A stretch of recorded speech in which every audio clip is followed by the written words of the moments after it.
Samantala, tiniyak naman ng Cauayan City Water District na mananatiling matatag ang singil sa presyo ng tubig sa lungsod ng Cauayan sa kabila ng pagtaas ng presyo ng produktong petrolyo sa bansa.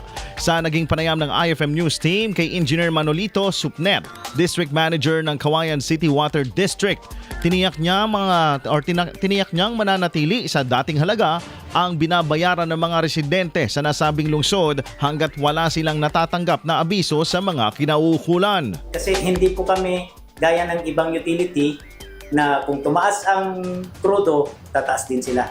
So sa amin hindi pwede. Kung hindi po na i-public hearing, hindi po pwedeng magtaas kami. Kasi po, kailangan po yan i-approve ng Local Water Utilities Administration. So kahit na tumaas ng tumaas yung kuryente or yung diesel, hindi po kami allowed na magtaas. So kung ano po yung presyo natin last September, hanggat wala pong inaasahan na water rate increase or wala pong approved na water rate increase, hindi po pwede.